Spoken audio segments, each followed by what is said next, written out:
So Chess ICT, primary reason for being is really to allow businesses to work securely, effectively, efficiently, wherever they may need to, which has changed from years ago when people were purely office-based. Now, obviously, we're in a situation where people are either home working or hybrid working. Chess ICT really looks to make it a great place to work and a great place to be a customer. The mission statement and strategy are quite aligned, so we talk about being a great place to work and a great place to be a customer, and our people will buy into that and try and make Chess a great place to be our customer. One of the biggest challenges that I think sort of our engagement and our best company results help us with in terms of business development is probably around our industry and the speed of change of technology. It is absolutely critical that we as a business are agile. You've only got to look at what's happened in the last 4 years. You know, businesses have been turned on their heads in terms of their way of working. So the whole time we have to react to that and respond, and we have to be agile. We're a home first business, right? So following the pandemic, we've gone to home working, but we have flexibility of having hubs across the UK. And one thing our people wanted was, yes, to work from home, but have that opportunity to go to an office or hub. When COVID happened, obviously the first thing was that you reacted to it and everyone went home, and we got that done in about 2 or 3 weeks. And then obviously there was a period of time where you just were working from home. But when you didn't have to anymore, we felt that perhaps the business had worked quite well that way. So what we did was we closed down a lot of our branches. We did quite a lot of good work for the environment. Our CO2 emissions went down dramatically. Real upside, a lot of our people have kids, and so they got to spend more time with their children. I think the data from best companies has helped us identify any skills gaps, especially using the pillars, you know, the My Pay, My Leader. It's enabled us to kind of really hone in on those areas of the business where we may want to give a little bit more focus. Best companies has played a really big part. So one of the things that we do as a people team, as a HR team, is once we get the data back from best companies, we go through it. So we ask our leaders what they think we should do differently. We ask our people what they would like to see us do differently. Whereas there's somewhere we need to grow in or something we're doing well, we make sure we communicate that out as much as we can. I think people are always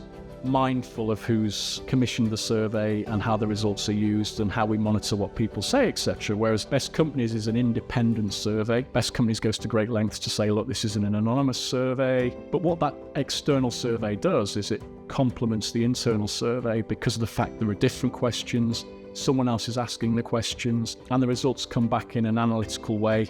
But we don't tend to look at our internal surveys in the same way. So any company that's not doing employee engagement should definitely look at a combination of internal and external. How Best Companies helps me is I think it's a great shop window. That when I sit in front of a customer, I think, what is Chess about and how do we differentiate ourselves in the eye of the customer? What we have got to do is we've got to add value between what the product is and what the customer's receiving. Best Companies is that point. So whenever I talk to a customer in a proposal, I will always talk about the culture of our organisation and the engagement. And let's face it, Best Companies is effectively our benchmark. It's our measure.